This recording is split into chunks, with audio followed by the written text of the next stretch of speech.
Have you ever wanted to start an online business but you're not sure where to begin? Today's video, I want to cover the most important first step that you need to do, which is picking a profitable niche. But before that, I want to address these 3 common misconceptions that most people have when it's come to picking a niche to actually getting started. Misconception number 1, I'm not an expert. You know what? Years ago, I asked the same question. I thought, how am I going to start a business if I'm not an expert on that topic? How will people trust me and actually buy from me? But later, I learned that people don't really care about whether you are an expert or not. What people really cares about is whether your information is helpful to them. It's just like in my free time, I like to watch some cooking videos, and when I'm watching the cooking videos, I find myself not really questioning if the person who is teaching me right now inside the video is an expert or not. I just watch it, trying to learn it, and try to make the same thing. So when it's come to becoming the next creator, someone who inside a video to show up and talk about topics in your niche, people don't really care who you are unless you are helpful to them. So don't be so caught up with the ideas that you need to become an expert to start talking about the topics. Remember, nobody's born an expert. You become one when you consistently show up as a helpful person. And picking a niche is just like picking a group of people to whom you can offer your help. Misconception number 2, there are too many competitive. When there are too many people already doing something you want to do, it might sound discouraging, but it's actually a good sign telling you that there are demands in the market. When there are demands, there are an opportunity for you to supply it. You see, you can't control the demands of the market, but you can learn how to position yourself differently to attract the right people to buy from you again and again. So don't let the ideas that, oh, there are too many competitive and I can't compete with any of them, stop you from stepping into a competitive niche. So how do you know if there are demands in the market? You do that by researching if there are people creating contents to provide information, talk about problem and solution, and promoting products on Pinterest, Instagram, YouTube, Facebook, or any other social media platform, as well as forums and blogs. If yes, then it's telling you that there are people, audience, reader are constantly looking for information to solve their problem in that niche.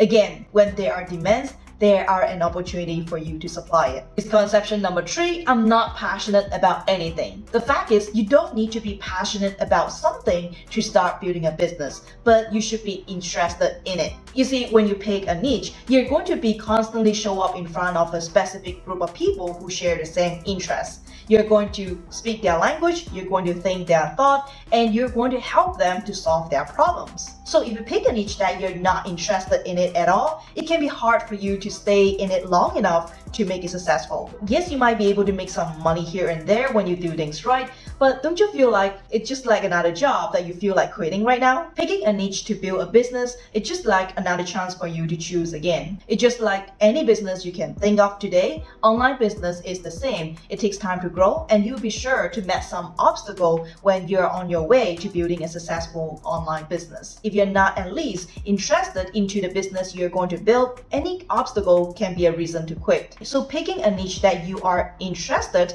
and also you can see yourself sticking in it is super important to your success. So here's a quick recap to pick a niche to start building a business with. Tips number 1, you don't need to be an expert in a niche to get started. I'll teach you how to position yourself as an expert in a niche, even if you're just starting out, in my next couple of videos. So make sure to subscribe now so you don't miss out that video. Tips number 2, don't be afraid to pick a competitive niche because you don't want to be the unicorn in the low demanding markets because they might don't have too many product or service for you to promote. Second, low demanding market also means small audience base, which can be hard for you to scale when you reach to a certain level. And lastly, it can be hard for you to do market research because they might don't have too much resources to tell you what's working, what's not working to make a marketing decision.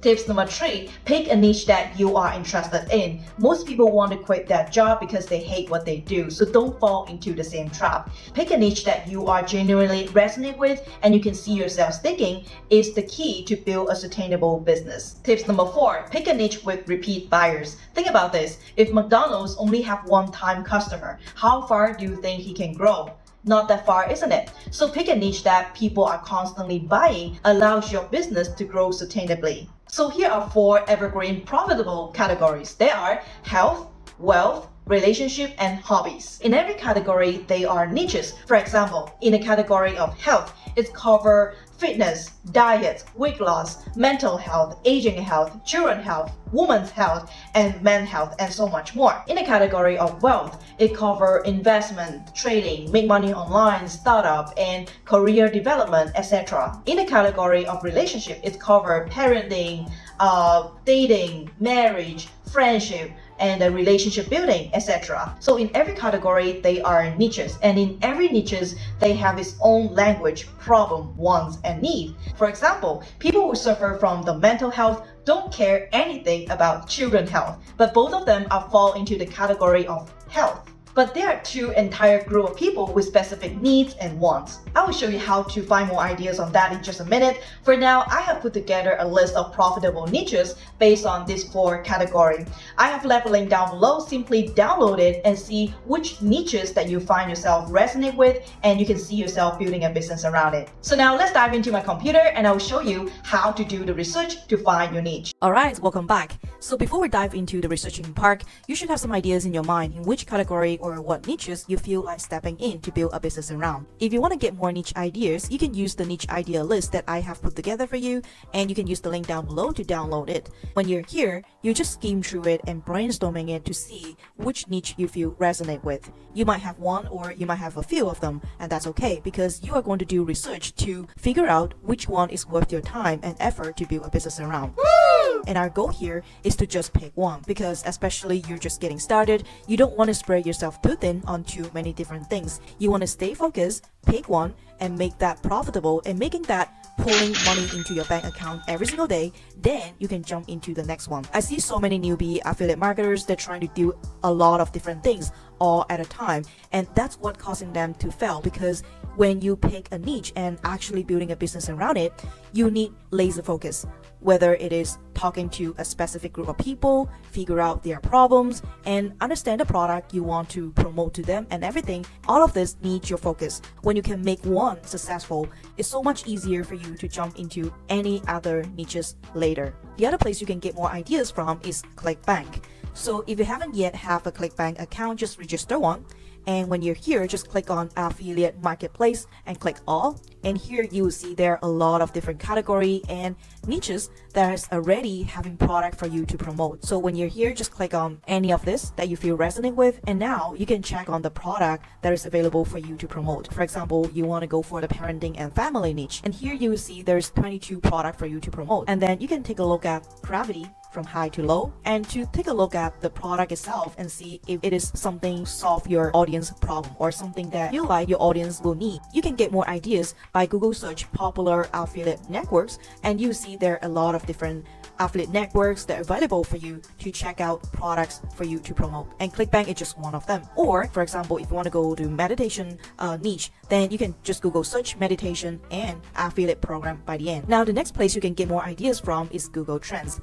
I don't see many people talking about this, but it's actually a really great tool for you to generate some ideas and also give you a brief ideas looking at the trends to see if there are people constantly looking for information on that niche. So when you're here on Google Trends, you go to explore, and from here you can search for your target audience country, and for me I will go for United States, and I want to see the result from the past 5 years, and here is the golden nuggets. And you click on all category, you see there's so many different category you can looking into and see which one you feel resonate with, and you click on any of this, and now you see it's even break down more niches for you to choose from. Now let's take a look at fishing. Now you look at the trends, it's actually not too bad. People are constantly looking for information about niching for the past 5 years from United States. So let me show you another example that to compare with this. Now can you see the trends here, like people only searching for this topic only a short period of time out of the years. So this is not a good niche that you want to step into, because the rest of the day no one is actually looking for information on that. So whenever you want to start something, you can do a simple researching here and see whether people are looking information about that. And now here's another example, meditation. It's quite a lot of people looking information on this niche. Now once you got some ideas on what niche or category that you feel like stepping in to build a business business around, the next thing you want to do is to do some basic research. So basically, you're researching on people to see how many competitors and are they engaging audience in your niche, and then you're going to researching if there are enough product or service for you to promote. And I have already covered how to do research on product and service. You are basically doing the same thing in all of these different affiliate network to see whether they are product that you feel interested in promoting in. So the next thing you want to do is to researching on people. You want to see how many competitors they are and how many creators they are that is creating contents related to your niche and how you can do something better than they are, right? So what I would do is I will go to social media like Facebook, and then I would do a simple research on Facebook. For example, I will go for the meditation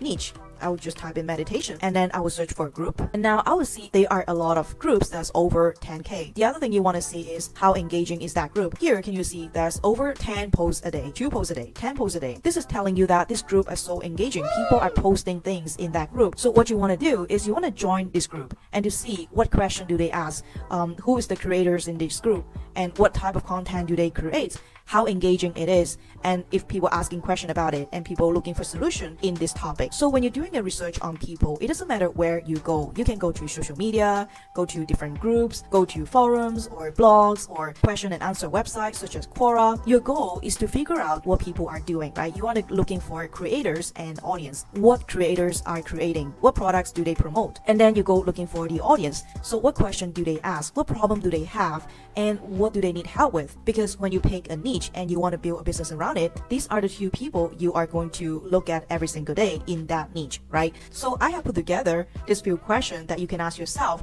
to deciding what niche you want to build a business around. So this question is just inside the niche idea list that I have put together for you. It's just down below on page 4 and page 5. So once you have decided what niche you want to build a business around, the next thing you want to do is to build your personal brand. I will show you how to position yourself as an expert even if you're just starting out. So if you haven't yet subscribed to my channel, make sure to do that. So if you found this video helpful, make sure to smash that like button, and if you got any question, make sure to leave it down below in the comment section and I'll get you a reply as soon as I can. So I'll see you in the next video. Take care.